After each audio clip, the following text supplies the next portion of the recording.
Wa alaikum salam wa rahmatullahi wa barakatuh. نعم الحمد لله رب العالمين والصلاة والسلام على رسول الله وعلى آله وصحبه ومن والاه. We give thanks to Allah who has in His infinite mercies granted us the opportunity to gather today for this special program. We ask Allah to bless us and reward us abundantly. We ask Allah in His infinite mercy to be with our lecturer, to guide his tongue and guide his lecture. And we also ask that grants the listeners firm understanding of what is going to be delivered today. And we ask Allah to make it part of our good deeds on the day of judgment and not use it against us. Ameen. Al-Fatiha. Alhamdulillah Rabbil Alameen. Rahman Rahim. Maliki Yawmiddin. إياك نعبد وإياك نستعين اهدنا الصراط المستقيم صراط الذين أنعمت عليهم غير المغضوب عليهم ولا الضالين آمين. Amen. So thank you so much for that opening prayer. Next on our agenda is the Quran recitation, and it is going to be taken by brother Usari Abdul Ghaffar. Brother Usari Abdul Ghaffar, kindly help us with the Quran recitation.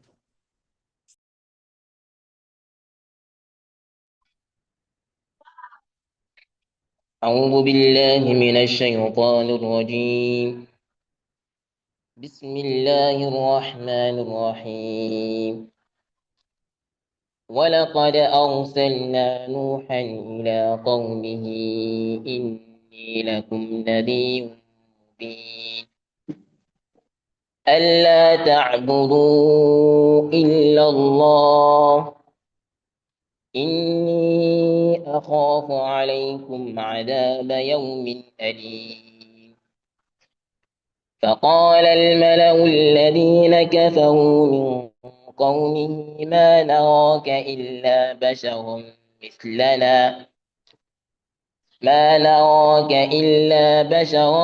مثلنا وما نراك اتبعك إلا الذين هم أراذلنا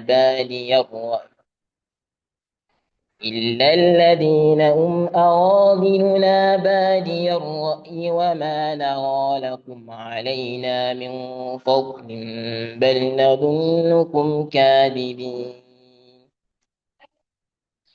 قال يا قوم أرأيتم إن كنت على بينة من ربي وآتاني رحمة من عنده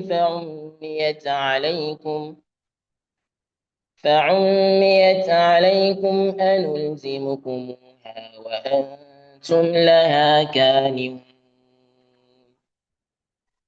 ويا قوم لا أسألكم عليه مالا إن أجري إلا على الله وما أنا بطارد الذين آمنوا إنهم ملاقو ربهم ولكني أراكم قوما تجهلون.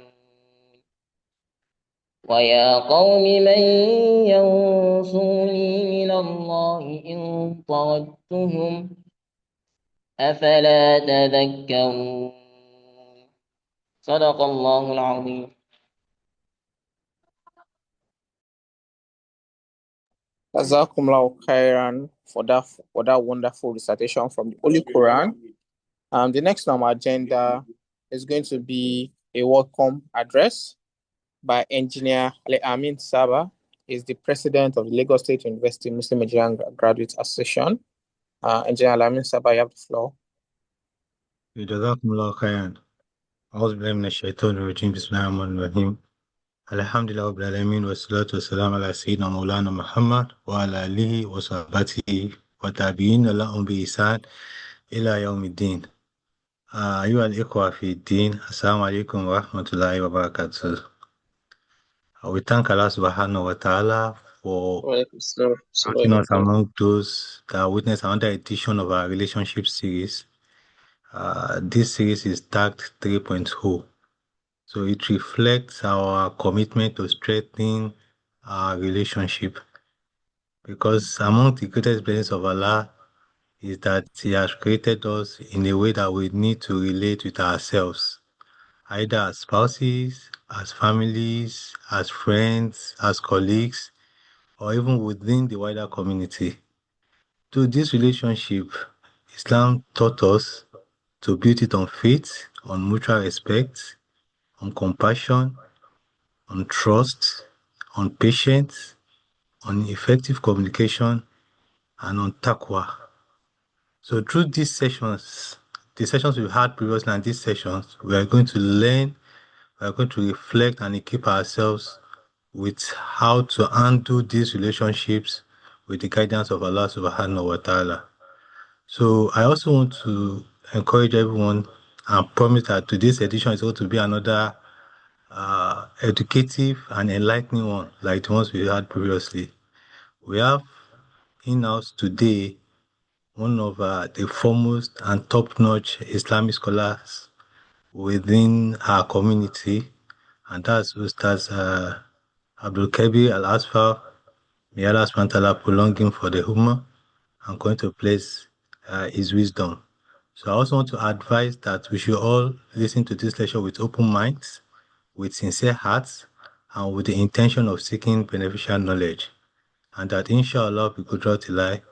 Allah in His infinite mercy will guide the tongues of our lecturers and guide the heart of we the listeners, so that it might be a ujah for us in this world and thereafter.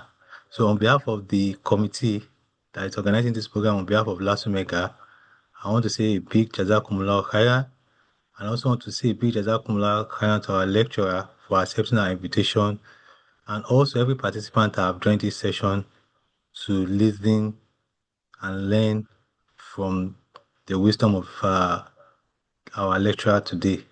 May Allah reward every one of us abundantly. Once again, I welcome you all to this session, and I pray that this session will be fruitful, inspiring, and rewarding. Jazakumullahu khairan. So, thank you so much for that wonderful welcome address. Before I introduce our lecturer, I'd just like to introduce some people that some of our members are doing some important activities for us today. I'm going to start from myself. I am Engineer Otubanjo Abdulhamid. I'm the one moderating this session. And we have some people that are making sure that after this session, we have sound bites that we can go back to. So two of our members that are reporting this event for us, we have Engineer Adilawa Aisha, and we have Bro Abdul Kodus Abdul Yakin. They are reporting this session for us. So with that said, I'm going to introduce our lecturer for today. Like our president has said, is a topmost professional and scholar as related to among our members. Our lecturer for today is Imam Kabir Al Asfar. He's a researcher in Islamic creed and jurisprudence with a foundation in traditional Islamic studies and over a decade of experience in Islamic education, dawah, and administrative leadership. He is an AAOIFI certified Sharia advisor. He currently serves as the Imam and Director at Al Jazeera Islamic Center. Please, let's welcome our lecturer with reactions or any way we know how to encourage someone from the comment section and with reactions as he comes to the floor to help us with this lecture. So, Imam, yeah, ready to have you, sir.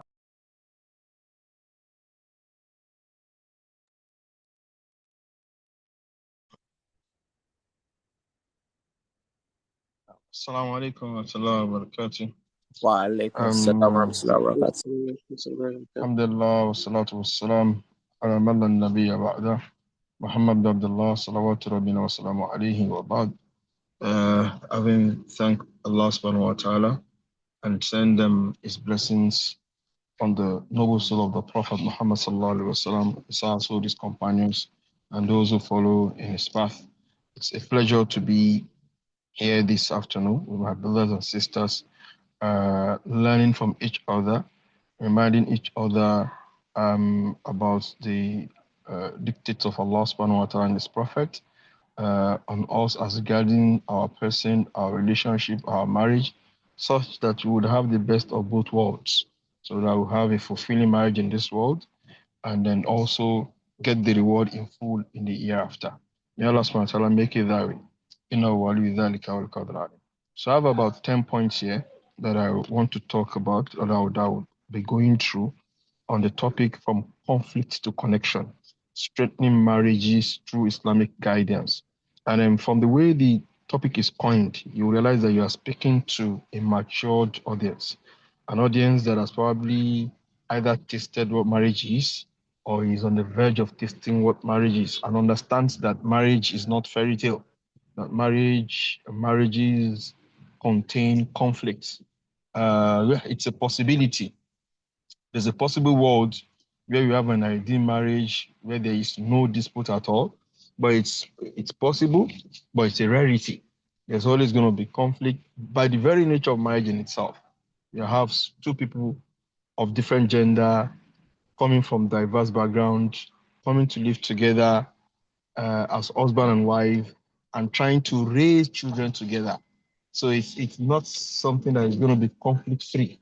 As I said, for mature people, they understand that marriage is not a fairy tale. It's not a Cinderella thing whereby you get married and then it's all about they live forever, happily ever after. There are challenges, there are internal challenges, external challenges, there are conflict. Some things are not conflicts, they're just challenges. They're just things you have to just find way around. And there are conflicts within marriage. So it's only mature audience that will think about, okay, so when we have conflict in marriage, how do we go about it? So I have about these 10 points. The first one on the list is to understand that marriage is a contract and at the same time, a very big covenant. As Allah called it, mithaqan ghalidha. That it's a very, very heavy responsibility that Allah subhanahu wa ta'ala has placed on us when we go into marriage. Marriage is sweet. We have the pleasure of companionship, the pleasure of intimacy while we are in it, and it's also challenging. I mean, the rule of this world is that there is no gain when there is no pain. So you can there's the enjoyment in it, there's the sacrifice in it, and there's also the conflict in it. So the first thing to understand, and I stress this when I have to talk to Muslims about marriage, but the perception of marriage that some of us have in our mind is either the cultural perception of marriage or the Christian perception of marriage, whereby we feel that marriage is a cultural thing. Yes, it is. In a Christian way, two people come together to become husband and wife, man and woman, they become one. That's a Christian conception of marriage.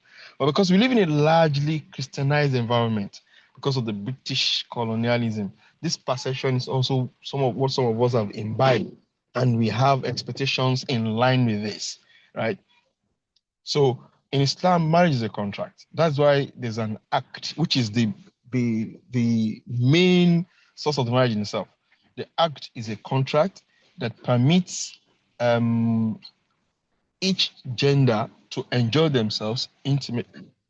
So that is where marriage is defined as far as the Sharia is concerned.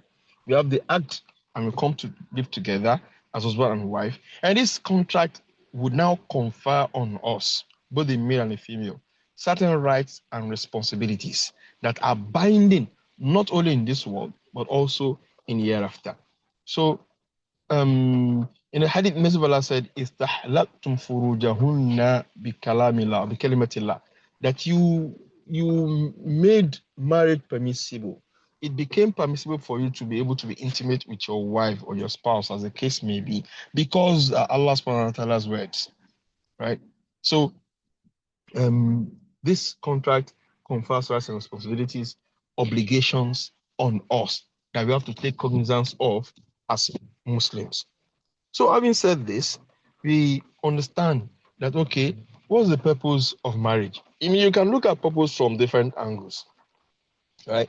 You can look at it from a celestial angle, from a divine angle. Allah placed Adam on the earth to populate the earth. Inni ja'ilun fil ardi khalifa.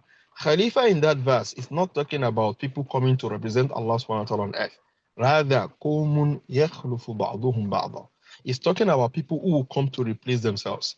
That is, there's going to be reproduction. There will be fathers, there will be children. Children become fathers, give birth to children, and there's going to be that cycle of children replacing their fathers, right?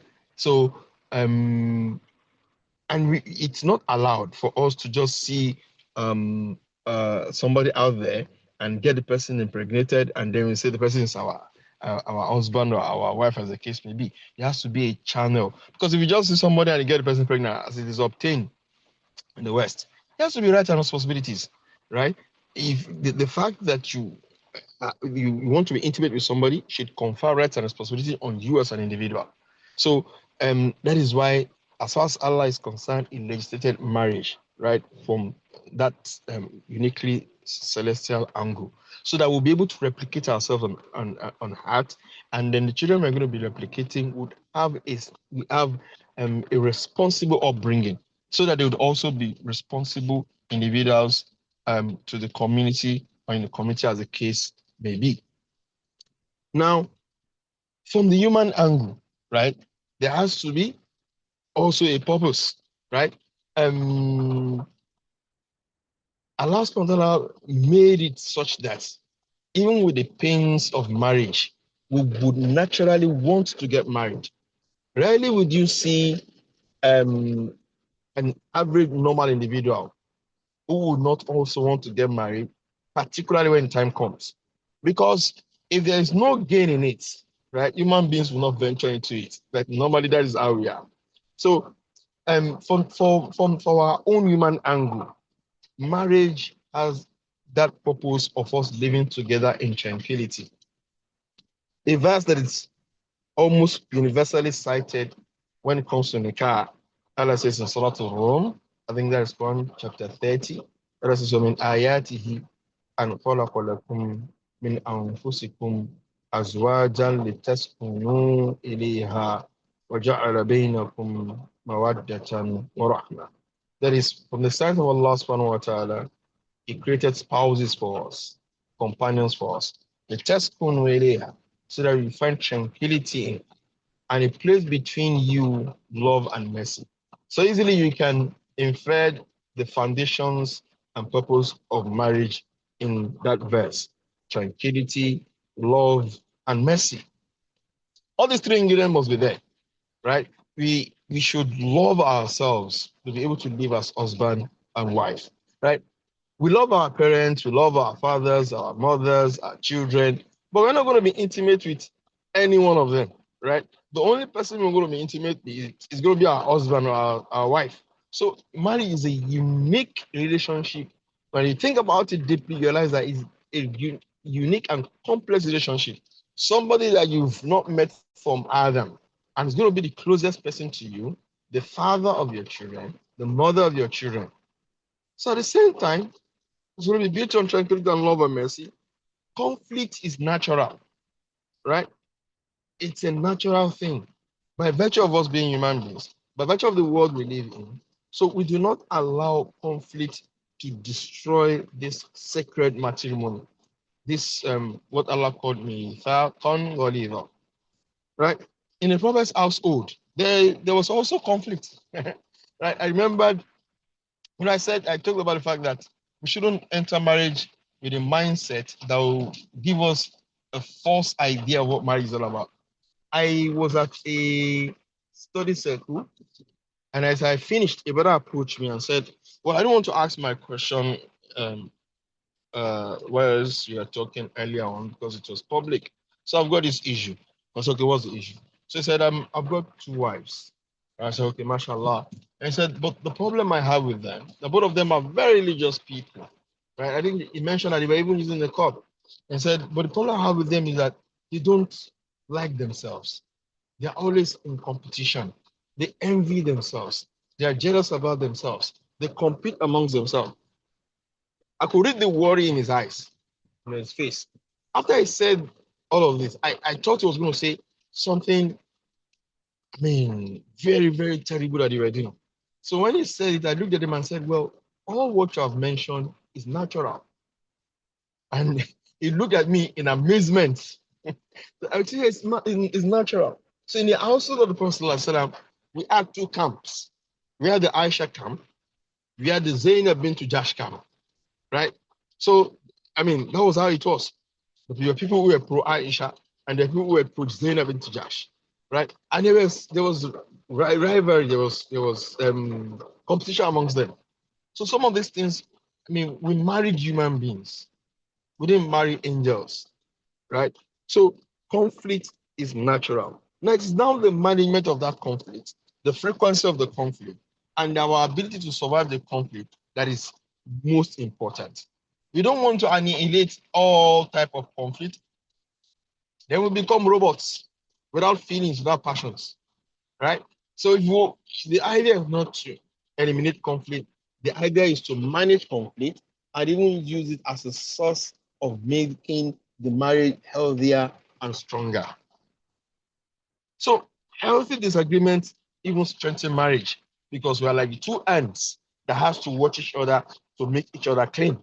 May Allah give us a firm understanding of the deen. So when a person understands that conflict is natural, then we ask, how do we manage conflict? The very first, and that's my fourth point, is emotional intelligence. You know, in these days when young people talk about emotional intelligence, we used to look at them as weird, that what on earth are you talking about? And of course, some of them weaponize it and use it in ways that are not that palatable. Everything to them, even when they do something wrong and you try to correct them, they feel that you don't have emotional intelligence. EI. So, but the Sharia preaches emotional intelligence. The Messenger said, "Laysa shadid bisura." The strong person, laysa shadid bisura, is not the person who is able to quickly win a fight.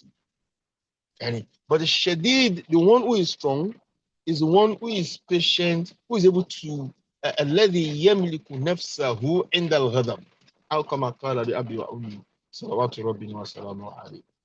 الذي يملك نفسه, the one who has control over himself when he's supposed to be raging, angry, frothing in the mouth, right?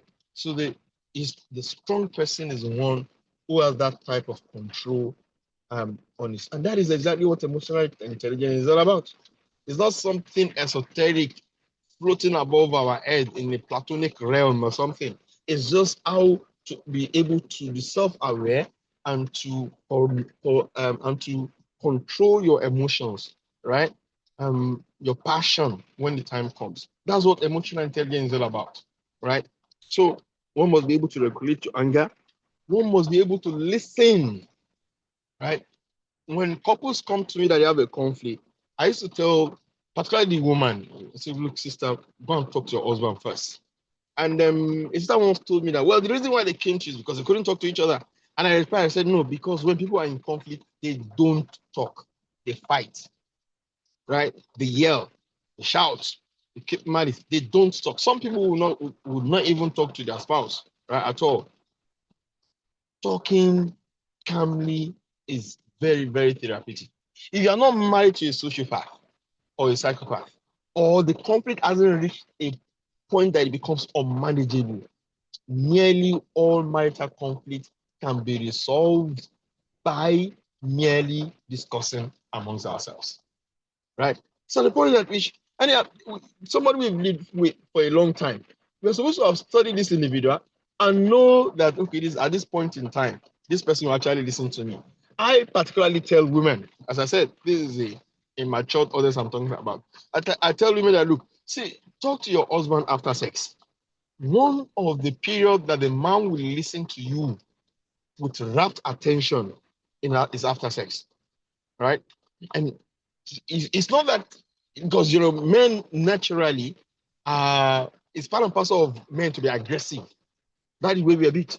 So at that point in time, that moment, right, it's easier for your words to enter into his head and have a very good conversation at that time. So knowing ourselves and knowing when our partner can listen to us is very, very important.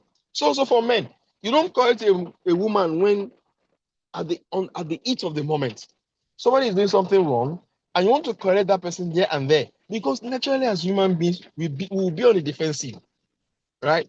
So you may wait and allow that thing to go and correct it the next day, 2 days after, 3 days after. Put at the back of your mind that what you want to correct is something wrong. You don't want to destroy the individual. If you are able to correct this particular thing, you are fine. So delaying it for a day or two will not harm you or hurt you in any sense. Of course, there will be exceptional circumstances that have to be corrected right there and then. But correcting people immediately, particularly in a very negative manner, betrays that emotional intelligence.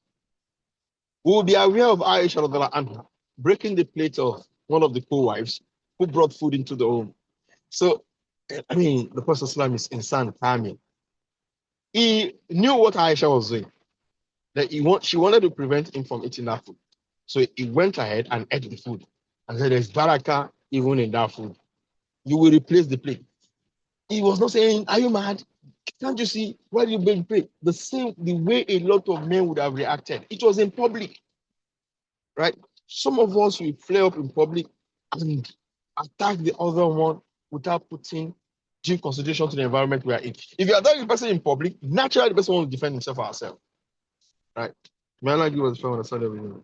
So part of emotional intelligence is knowing when to correct people, how to manage conflict, how validating people's feelings, understanding that, yeah, this person, I really have hurt her feelings, right? Um, uh, Avoiding ridiculing our partner and stuff like this. So also, I mean, part of emotional intelligence is that it is not everything that happens in the home we tell our parents. Every small thing, I've gone to my mom. Every small thing, I've gone to my dad. From my own experience, right, what I've realized is that parents, at the end of the day, at the beginning of the conflict, they may blame their own son or their own daughter. Why did you do this? Why did you do that? But if they realize that the conflict is not ending, it's going to be all man for each of our own child.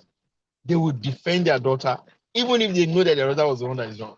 They will defend their son, even though they know their son was the one that is wrong, right?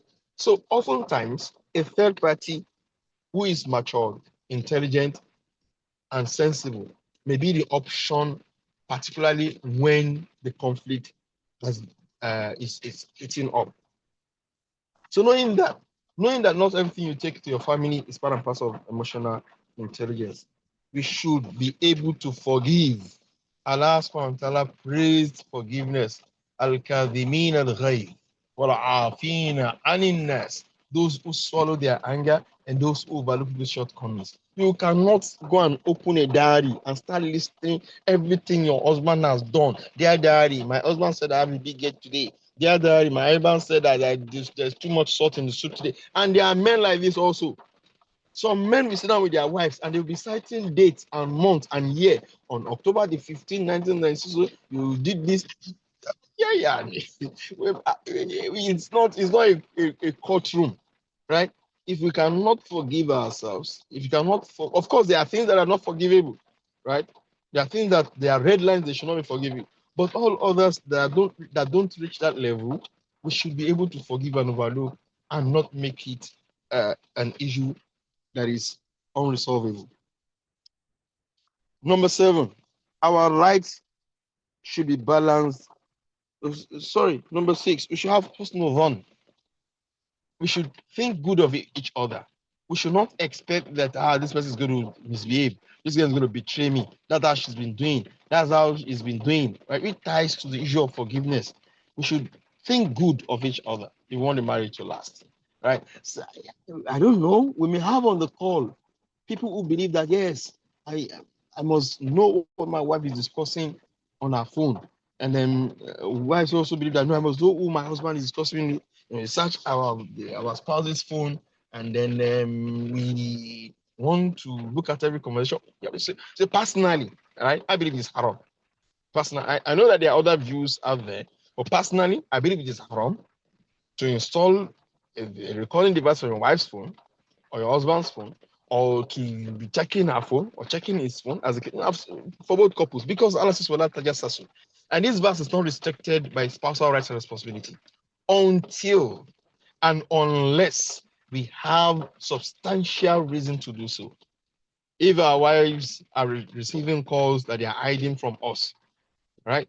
If our husband is receiving a call that you stand away, you start dodging when he wants to read the message, right? This may raise issues. Like, okay, what are you even hiding?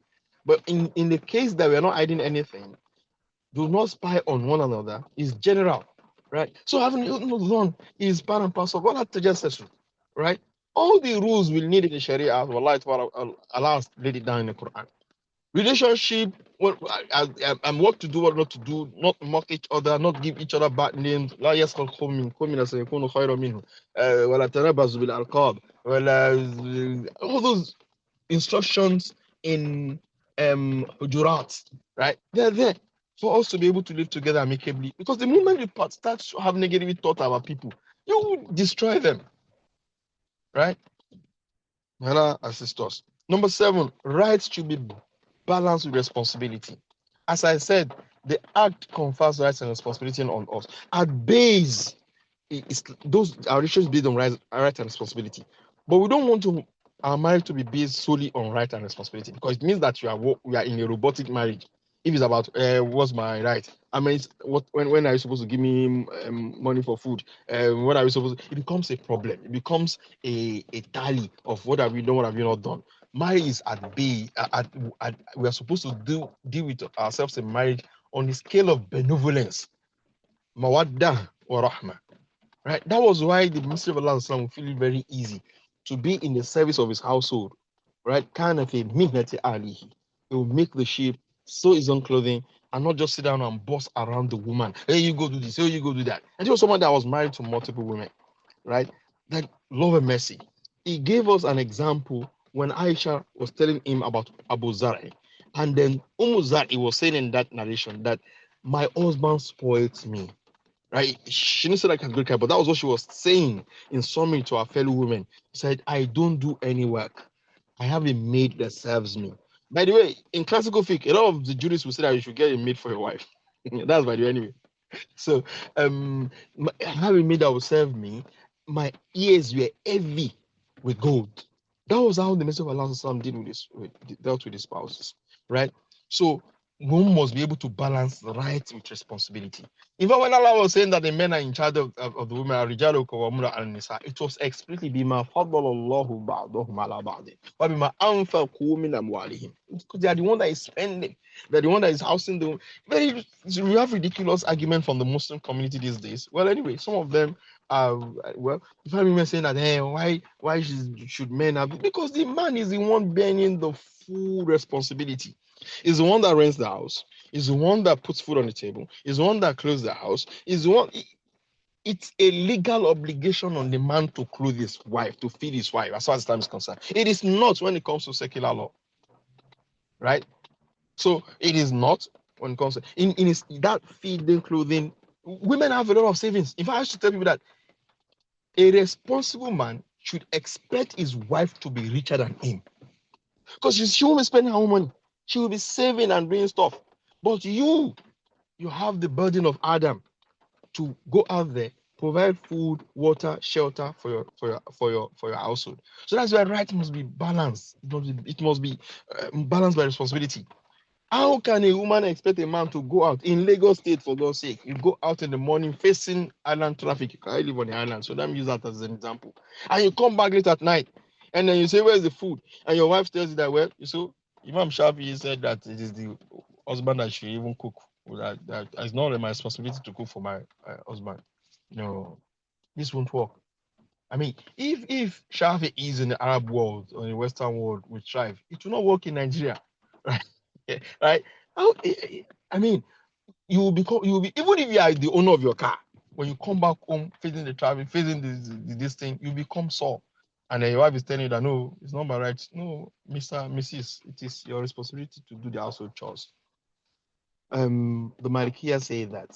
And then this is also mentioned by an Arab Bedouin who was asked, what is your relationship with your wife? And he said that I serve my wife outside the home, and my wife serves me inside the home. That's just the equation. The husband is responsible for serving his family. It's not supposed when they say come and parent, cannot say oh, yeah, come and bring half, come and bring a third. If wants, she may add. She is the owner of her own money. It is not allowed for the man to say, okay, so how much did you make this? You have to give me this amount. No. That is why we are men. Because you have to bear the financial responsibilities. So you have to balance rights and responsibilities in the home. Number 8, let us look at people whole. When there is conflict, let's look at people whole. And then let us not look at the specific thing that they've done to hurt us. Right? At times, the person may hurt us. But if you want to focus on the hurt alone, some people will live for 10 years as husband and wife. And something basic will happen. And then they will destroy everything they've built together for 10 years. Right? Particularly women. I'm not focused on the particular gender. I hope I've been balanced there and there, right? So, but let me mention this. Particularly when the man wants to take a second wife, right? Even if the man has been responsible, some women, it's a painful procedure, right? To say that it does not pain women is just being unrealistic and being uncaring. One of the most painful moments emotionally for a woman is when the husband takes a second wife, right? So let's say the man takes a second wife. Let's say that this man has done something evil to you, but this man has been with you, been a good person for 10 years. It is not right. It is not moral for a person to not say that, all the years that I've married this man, he has not done anything good in this world for me. So some women telling about, I bought you a car. Say, which car did you buy? Is that what your mates are buying? This nonsense car did you buy? This is being ungrateful. And Allah subhanahu wa ta'ala does not love the ungrateful. Same thing with some men. Like even that polygyny is also and one I should also talk about as God's men. Your first wife is misbehaving during that process. Sometimes she has to go to the walima of the second wife. Why should she go? It's not her responsibility.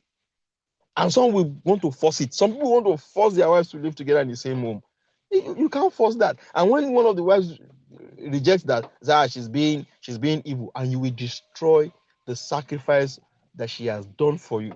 You cannot say a woman doesn't sacrifice for you. The fact that the woman makes herself ready to bear your children is great sacrifice. If you've ever seen where a woman is giving birth, wallahi, you will pity women 1,000 times over. I have not seen such a humbling experience like witnessing a woman give birth, right? And then not one, not two, nothing. Personally, I believe that there is nothing a woman can do to misbehave when the issue of a second wife comes in that we should not tolerate. Right? Tolerate does not mean that we will not stop her. That no, this is wrong.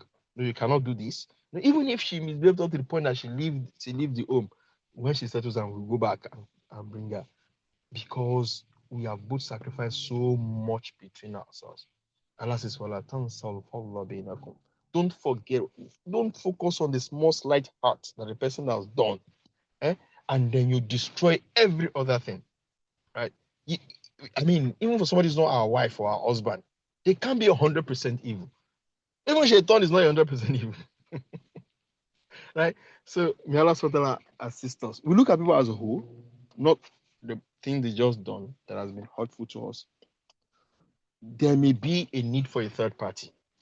And then from a sect, Muslims have different sects, right? There's no reason in disputing that. That is why at times it's a good thing if you marry within your sect.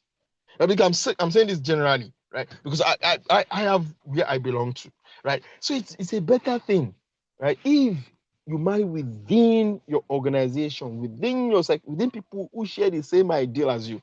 Why am I saying this? It becomes easy to resolve conflict. This is the reality of it.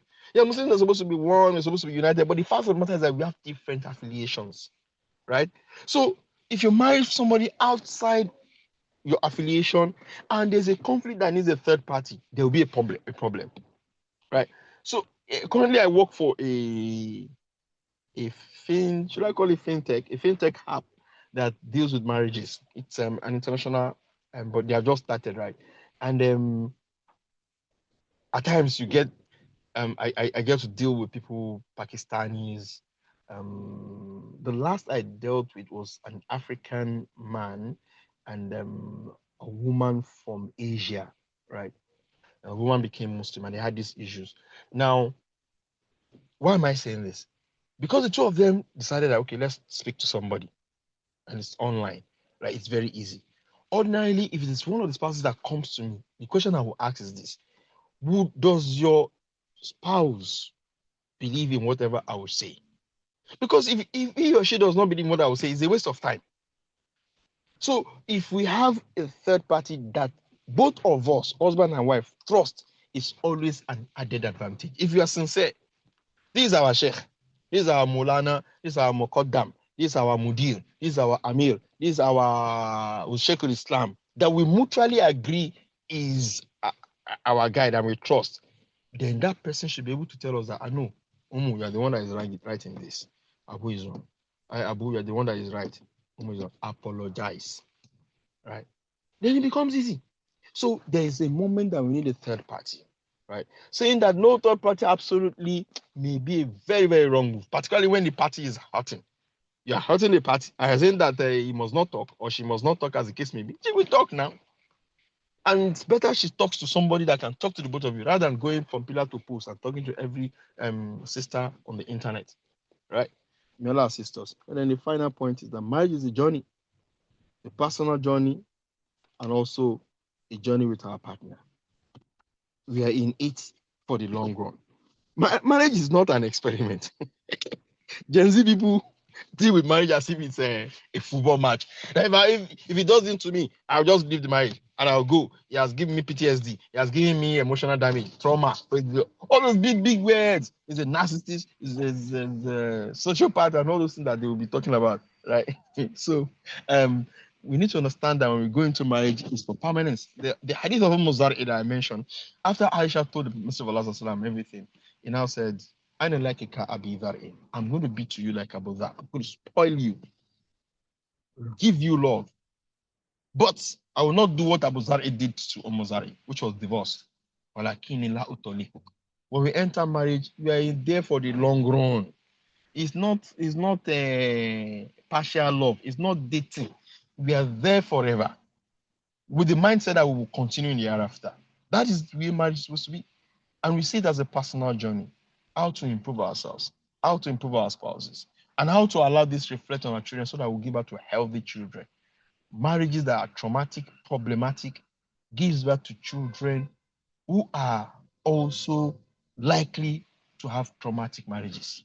Either they imbibe the oppressive attitude that we had in the marriage, or they imbibe the docile attitude of taking unbelievable oppression and keeping quiet and not talking. We owe ourselves, we owe our religion, and we owe our children to make sure that our family works. May Allah make it easy for us. I'll pause here and take questions if there are any. Subhanakallah wa bihamdik. Ashhadu an la ilaha illa ant. Astaghfiruka. Assalamu alaikum wa rahmatullahi wa barakatuh. Wa alaikum assalam wa rahmatullahi wa barakatuh. So thank you so much for that wonderful lecture. And another thing I'm so happy about is the way you finished on time, because it's also a trait that in the Muslim community we should learn to abide to. So we are going to be taking some questions. If you have questions, kindly raise up your hand and I'll call you. And for some people, you can also drop it in the chat. I'm going to read the question out for our lecturer. So just I want to start taking it. So if you have questions, kindly raise up your hand. Anybody, anyone? I'm waiting. If you have any questions, also drop it in the chat. If you are not in a place that you can talk, anyone, it's fine.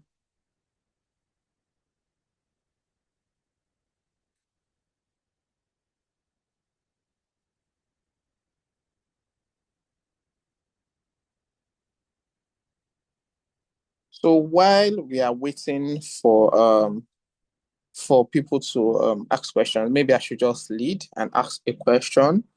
For a lot of us in the Gen Z today, just like you said, there are a lot of things that we get wrong. I don't know if you have like maybe some book suggestions or maybe there are some habit suggestions that we can start building now, so that maybe for those of us that have not gotten married yet, but maybe we are already near, we can enter it. Or for those of us in this relationship, just some key habits that we can start imbibing right now that will make us be more responsible spouses?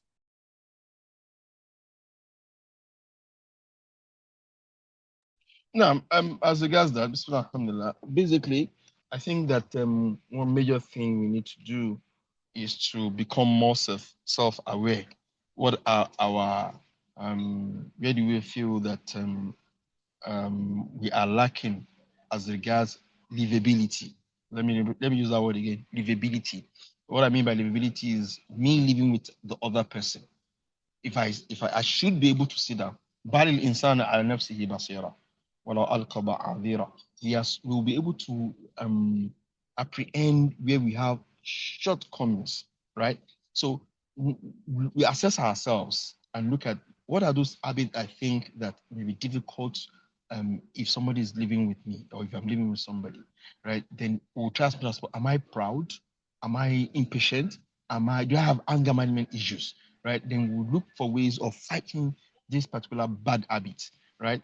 So habit forming books, right? One of the best I read, probably which was the only one, is Atomic Habits by James Clear. It's a very good book, right? It's generally for building good habits and avoiding bad habits. So um, this self-awareness is very important, right?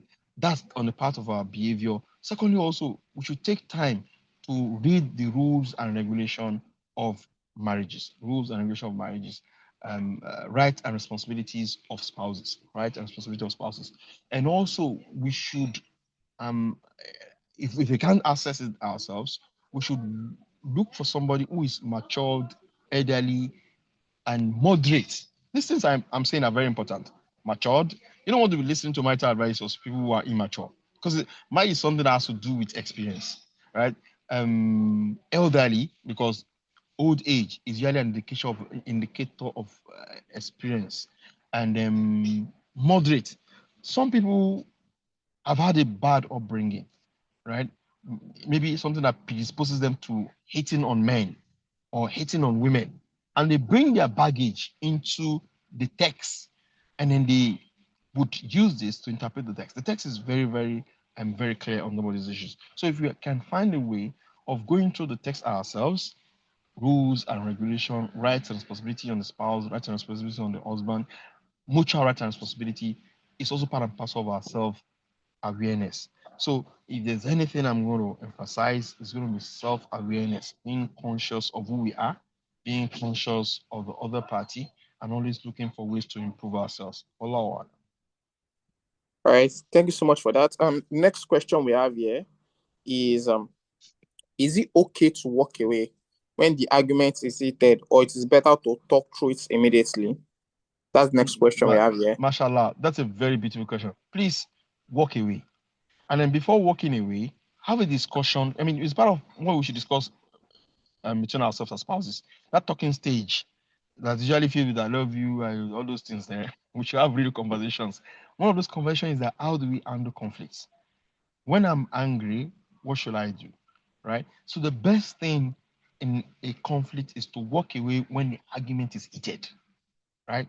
So because we've had a prior conversation, our partner will not see our walking away as an insult, because it's one of the things that escalate marriage. As the person tries to walk away, you want to pull him back that no, we have to resolve this thing now.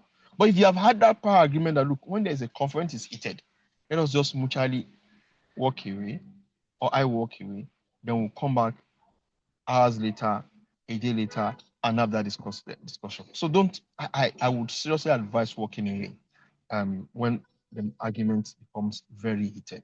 Allah.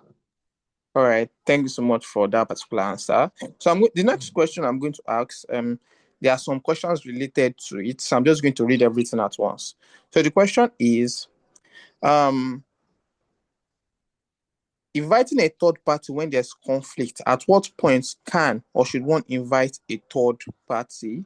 And I think a question that's related to it is about the third party. How does one handle a spouse that has refused to speak to a marriage therapist or a matured Muslim despite several attempts? So those questions are interrelated. Okay, so the third party is very easy. The point at which you feel that the two of you cannot handle the conflict again, that is when we start looking for a third party. that point that we realize that we can't talk this through again, we've reached an impasse, right? At that point, that's when we need a third party. And as I said, it should be somebody that we both agree on. As to the second question, if the person refuses to see a therapist or a matured Muslim, does he have parents or does she have parents? Then go see them, right? If the person refuses to specify somebody, and also during the talking process, also the talking stage, we should have asked him. This question I asked: who can we talk to when we feel that we are not getting across to you? So if he asks that person, talk to that person if he does not want to, because ultimately, if the marriage would collapse, people will blame you and say that why didn't you come to us when this thing was about collapsing, right? So you let him know, like, look, you have refused to choose somebody or go to a therapist. I'm going to go to your dad, or I'm going to go to Sheikh Lagbaja and Lagbaja that you respect so much. If you don't want us to have a mutual agreement on somebody, so if you don't, this is what I'm going to do. Is that we are going to go to this person, or you change this issue that we are having. So we can't live in a limbo in marriage. We have to resolve that particular issue at a particular point in time. So we look for somebody that respects and go to that person if there are no changes. May Allah make it easy. Now, so this message too is related. It said, how does one deal? I think I've answered it before, but let me just read it. How does one deal with a spouse that keeps malice? And also kindly recommend self-awareness books to improve oneself. I think I've answered some of it. Maybe just want to skim over it again, the question. You see, that keeping malice thing is a problem, right? What you need to do is to wait for the period that is not keeping malice, and now ask him, how do you guys resolve it? Because it's in a marriage, it's emotional torture, right? Some people can keep malice for 6 months. Muslims with their spouses. With somebody who's not our spouse, we are not allowed beyond 3 days. You can look at the beauty of Islamic rules. You can't keep marriage beyond 3 days. The best of it is the one who started the testing, right? You are now in a marriage 6 months, so it's a psychological problem, right? It's not Ojulason. So, and at times it's because of the way we've grown up with the people we've lived with. Maybe our parents, maybe our siblings, we've imbibed this very negative attitude. So when we are not keeping malice, we should speak to this person that no, this is the wrong thing. If you need help, maybe therapy, maybe whatsoever, you just need to break this habit of locking up when there's a conflict. And then the issue of forgetting the second one that came in, self-awareness book. Well, I can't specify a particular book for now. I mentioned what's Atomic Habits. Atomic Habit for developing good habits and bad habits. So for self-awareness, generally we have a tradition in Islam called al-muraqaba wal-muhasaba wal-mujahada. Those are the Quranic principles. Al-muraqaba, you're conscious of yourself and the fact that Allah subhanahu wa ta'ala is looking at you. Al-muhasaba, you're making a self-assessment of yourself all the way. By default, the Muslim should be able to do this. So lectures that would emphasize purification of the soul in our community are sort of taking the back stand whatsoever, and I think they need to be brought to the fore again, because ultimately you realize that a lot of these problems are imbalance of the soul, because the Muslim is not supposed to be one who's not aware of what is happening to the other person. You're supposed to feel their hearts. You also have this empathy for the other person, particularly when this person has not done anything to harm or hurt you. I mean, the Islam says that even when you're going to slaughter an animal, it must be in the best way so as not to increase the hurt. How much so would you want to hurt a human being? How much so the father or mother of your children? So, al-muraqaba, al-muhasaba, al-mujahada are sufficient principles for self-awareness. May Allah make it easy for us. So the next question we have here is, for new couples, I believe it is a stormy period as they get to know each other well. Is this true? And what should people around them do to assist them in moving out of that phase? I don't know if you got the question well. Yeah, I got it. Yes, it's usually stormy. So it's not all the time that red flag, oh, I'm going to no, you wait it out, right? But at the same time, you have to know, is there a threshold? Is there a limit? Yes, there's a limit.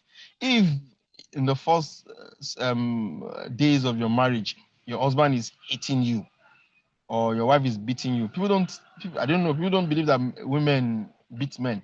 So I've seen it, not where the woman will beat up the man, right? So the very very first moment of your marriage, first days, first weeks, is beating you. She's beating you.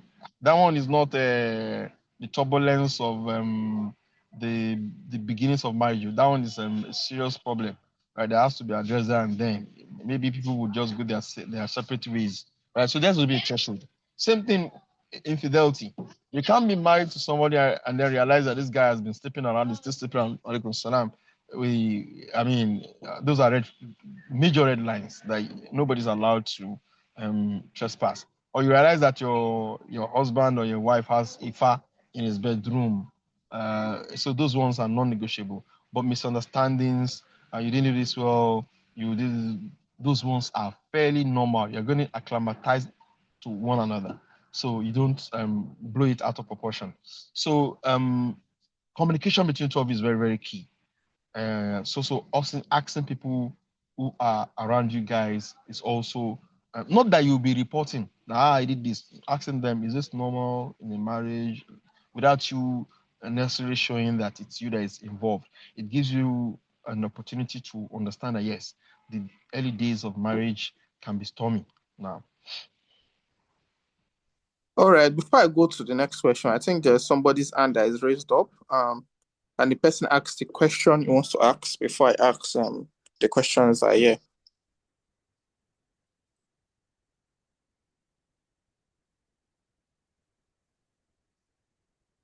Yeah, Sister Shakira, your hand is raised up. Do you have a question? Kindly unmute yourself. Assalamu alaikum. Please, I would like to ask on the issue of checking one's couple's or spouse phone. Either way. In a situation whereby they both have a mutual agreement, is it still allowed in Islam or it's not allowed? And secondly, in a situation whereby a third party is involved to meddle into couples' issues, and if one sense the third party is actually biased in a way, what should either of both wife or husband should do in situations like that? Thank you. okay. If they both agree that we will check both of our phones, so of course there's no problem. You know, when I was talking about it, I referred to the verse that just says that like I don't actually want you to look at stuff on my phone, right? Then you go behind me. That would be wrong, right? That's what is wrong. But if we both agree, right, that okay. So let me use myself as an example because I talk to people. I get involved with couples also. So the rule that I give my wife that no, you can't search my phone. No. I'm very sorry because I have access to people's personal information, and it's me they are giving the information, not my wife or my children. So for me, she knows.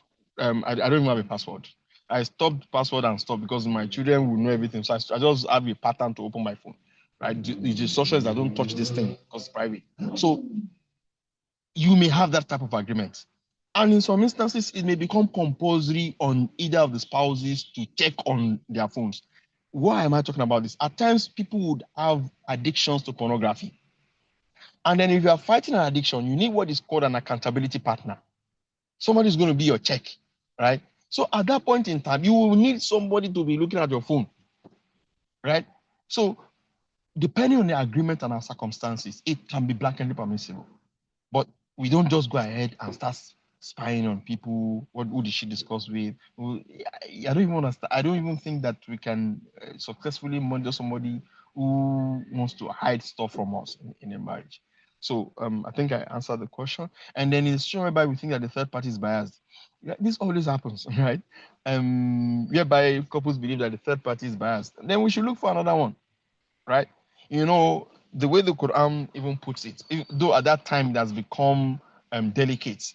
Allah says, فَبَعَثُ حَكَمًا مِنْ أَهْلِهِ وَحَكَمًا مِنْ أَهْلِهَا. at that point in time, Allah says, raise an arbitrator from his own family, an arbitrator from our own family. They both will sit. But the thing with that one is that at that point in time, those arbitrators can say that these guys can't live together as husband and wife. They then go their separate ways. They can invoke divorce, right? So this third party we are talking about is still somebody who can not mediate, right? So if you feel the person is biased, we can get another person. Okay, let's go for a second opinion. Let's go for a third opinion. Now, if a party now feels that all of these options are biased, then that person is the one that has the problem, not individuals. Because as I said, as human beings at times, we don't want to take the fact that we are the wrong one, right?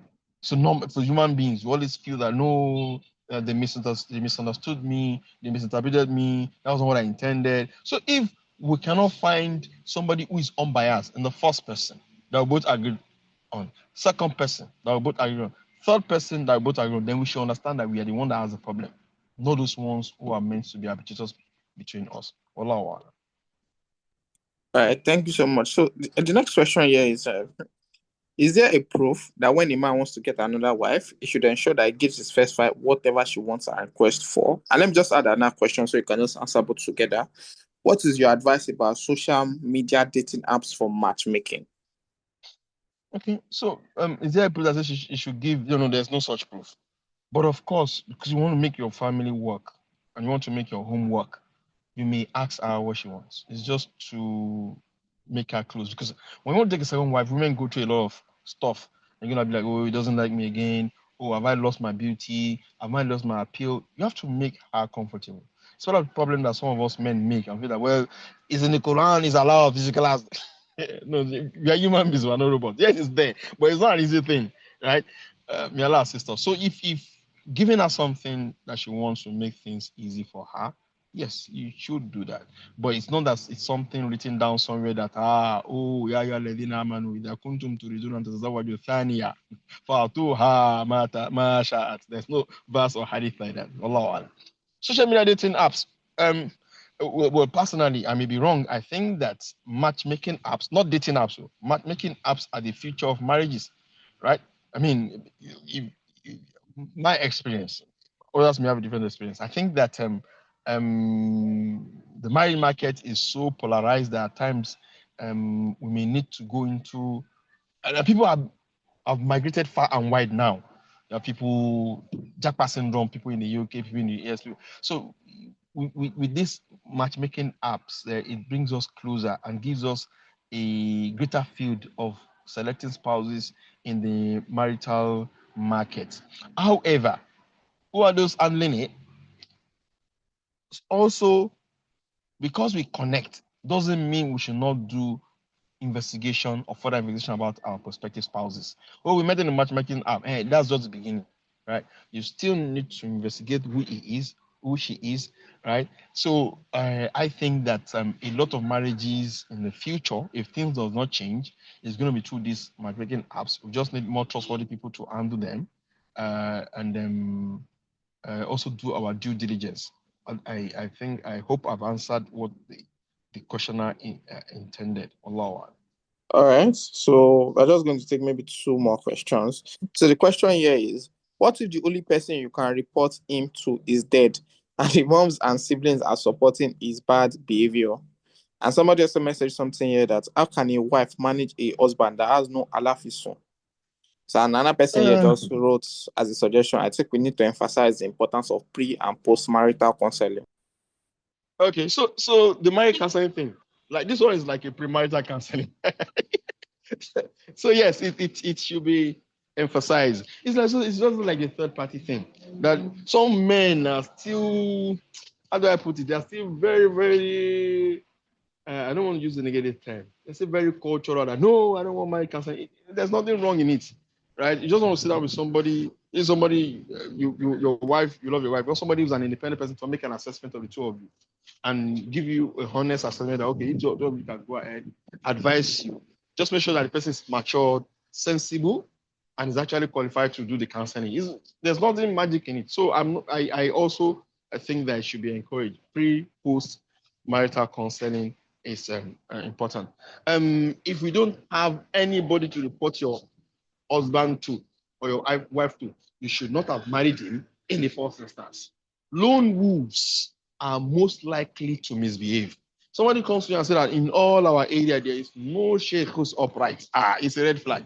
And my mother did not have a boy. My father does not have a boy. And so you are the only one in your family that has a boy, and you're coming to pick a spouse. It's a red flag, right? He must have somebody that we can ask that can tell that, okay, tell him to stop doing what he's doing, right?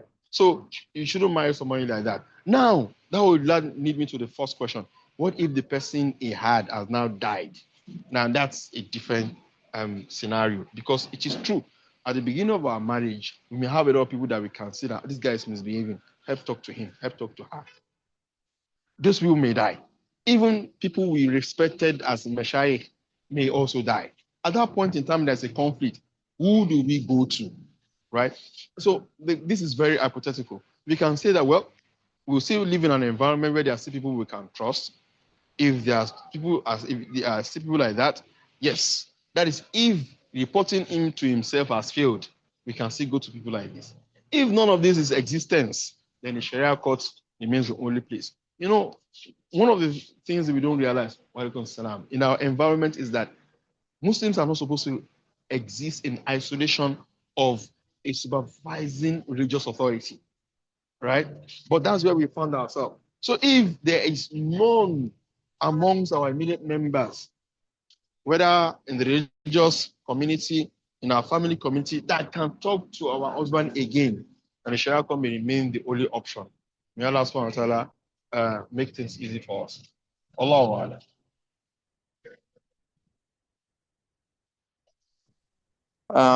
I think, there's a question here. It says, how can a wife manage a husband that has no alafism? I mean, Yeah, I'm not sure I know what that means. We've touched on it. Okay. Okay, I understand what it means now. All right. So with that, we have I think we have answered all your questions. Is there anybody raising up their hands? Okay, there's no one. So wait, let me check. There's one person raising up. Let me see if the person has okay, one person is still raising up a hand. So this is going to be our last question for today, because time is fast spent. So Global Amira, you can ask your question.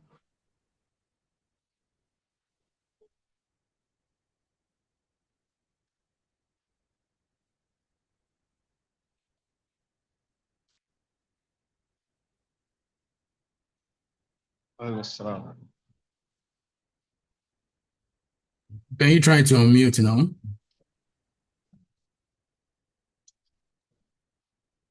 Assalamu alaikum wa rahmatullahi wa barakatuh. Yes, I want to appreciate LASUMEGA, and most importantly, appreciate our lecturer.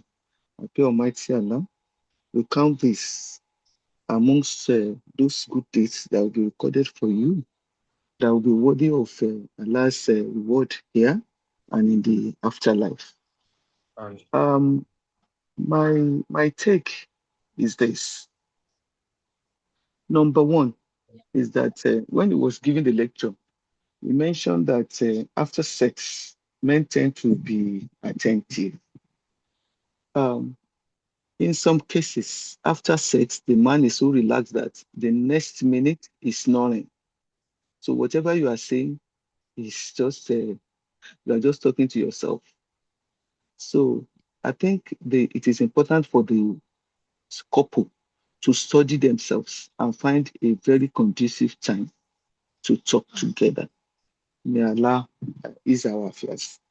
Secondly, is on the issue of alafism. Or when the person that you think you can talk to, you see, when it comes to marriage, people are different. At the beginning, you might find it rosy, and you might not even smell the red flag even before marriage. You think this is mashallah brother that has a consciousness, but when the chips are down, you now discover that the Bagboye brother or sister might change. What am I trying to say?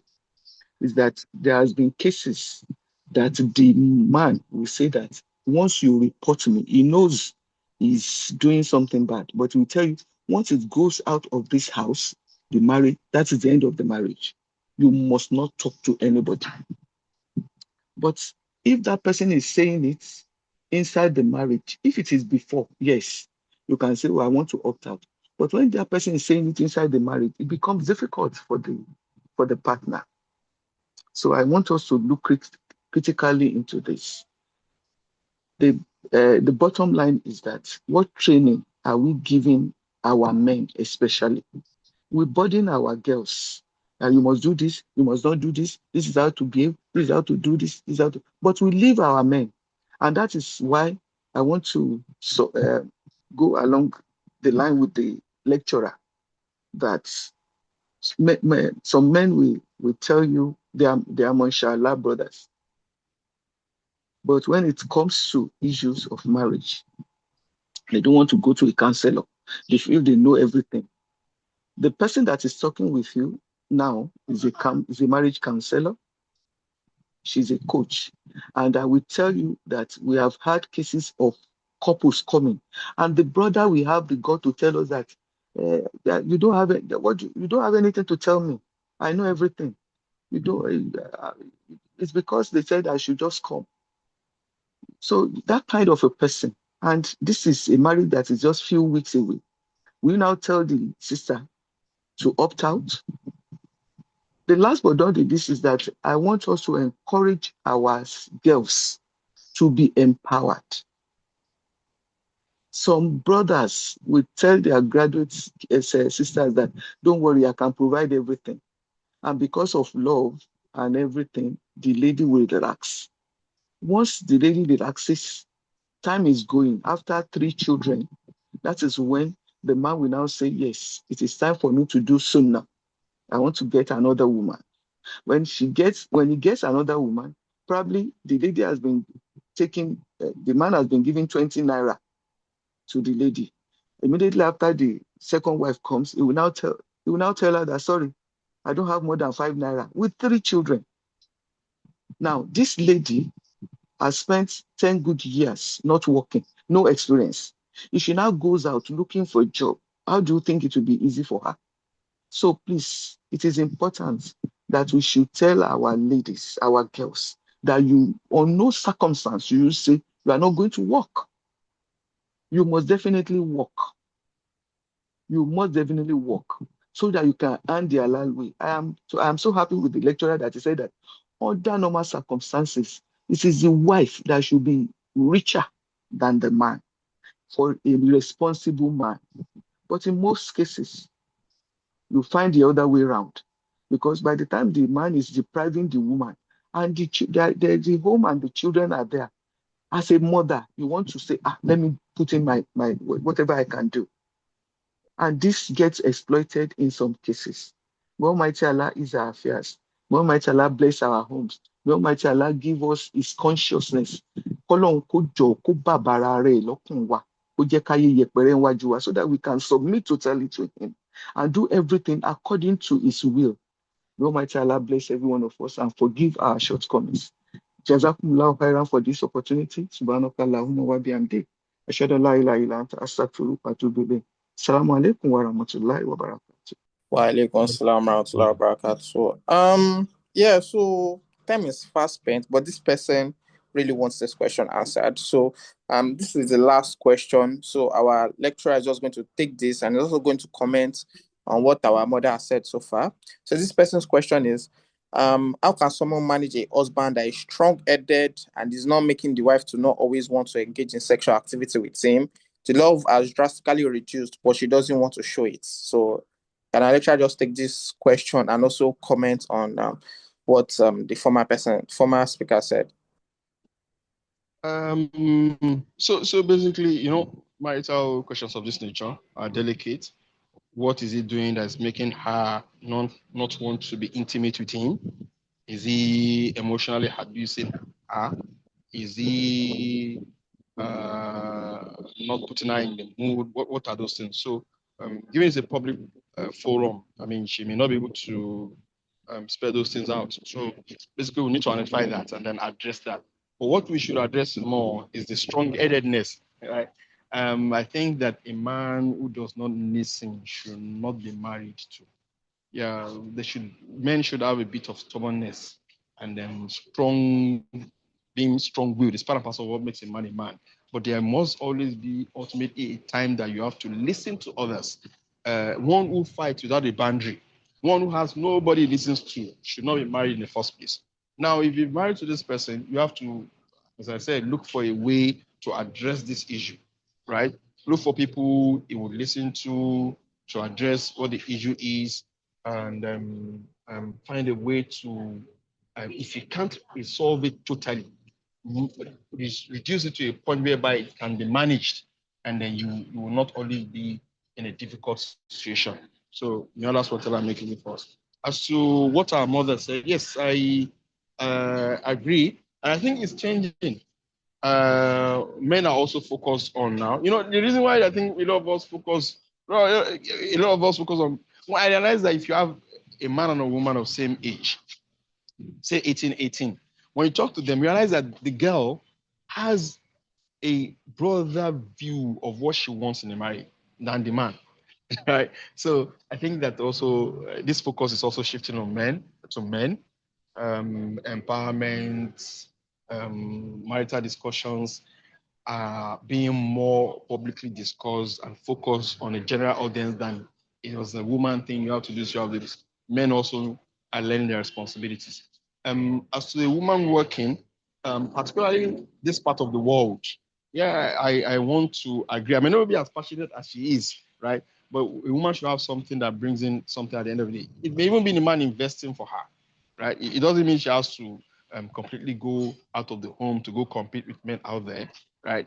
A man can invest for her. She can do her business, whatever will protect her as a Muslim woman, protect her dignity. She should have something coming in. Why am I saying this? Apart from marital conflict, right? Men die.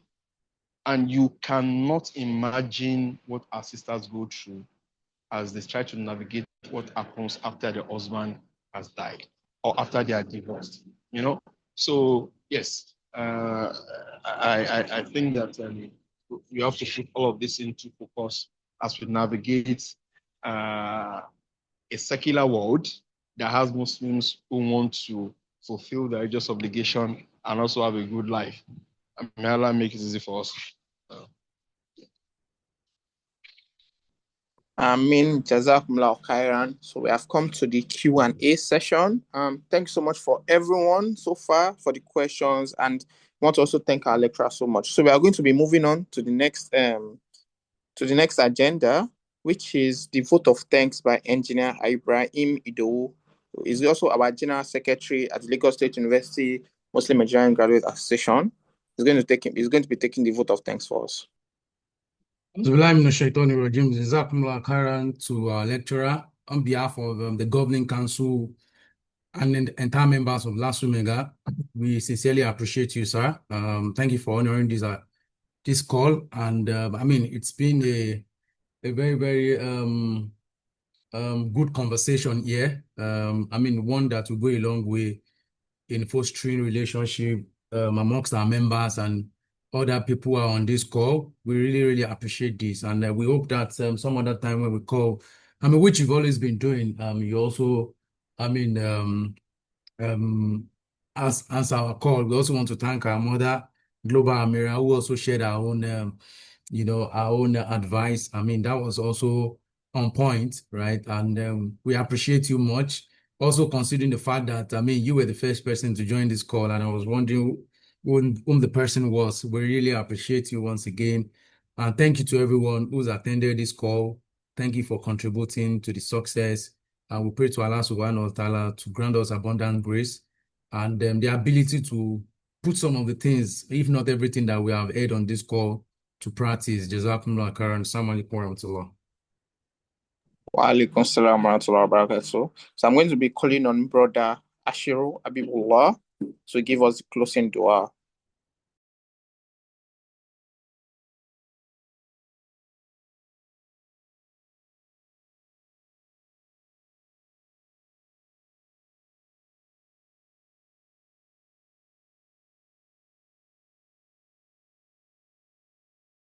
So I think Brother Ashur Abibullah is not on this call.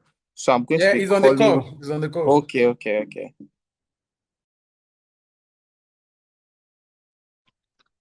Assalamu alaikum warahmatullahi wabarakatuh. Wa alaikum assalam wa rahmatullahi wa barakatuh. Alhamdulillah Rabbil Alameen. We give thanks to Allah subhanahu wa ta'ala who has granted us the opportunity to gather here to learn about love and relationship through the guidance of Islam. We ask Him in His infinite mercy to let the knowledge of what we have gained here today may be a source of guidance for us. And He make us amongst those who hear the truth and follow the best of it. And for those of us that are married already, we ask Almighty Allah subhanahu wa ta'ala to increase us in love, mercy, and understanding. Sorry, to increase them in love, mercy, and understanding. And may He put between they and their spouse so much love, so much admiration for each other. And for we, the single brothers and sisters, we ask Almighty Allah subhanahu wa ta'ala to bless us with righteous spouses who will be the coolness of our eyes and who will draw us closer to the deen and not to distance us from the deen. ربنا تقبل منا إنك أنت السميع الدعاء وتب علينا يا مولانا إنك أنت التواب الرحيم واغفر لنا وارحمنا يا مولانا إنك أنت الغفور الرحيم وصلى الله على نبينا محمد صلى الله عليه وسلم وعلى آله وصحبه وسلم تسليما سبحان ربك رب العزة عما يصفون وسلام على المرسلين والحمد لله رب So quickly العالمين. before any one of us leaves this call, our next session is going to be on Sunday, 23rd August. The topic is going to be failed marriages in our society, causes and solutions. And our lecturer is going to be Ajia Kifayat Aziz Fashola. She's a clinical psychologist. And I hope that all of us that we're here today, we are going to be available. Just as a reminder, it's going to be the same time, which is 2 to 3:30, and it's going to be happening on the 23rd of August. So make sure that you save it on your calendar, 23rd of August. Yeah, and it's going to be on a Sunday. Thanks so much for attending this session, and we hope to see all of you soon. Jazakumullah khairan.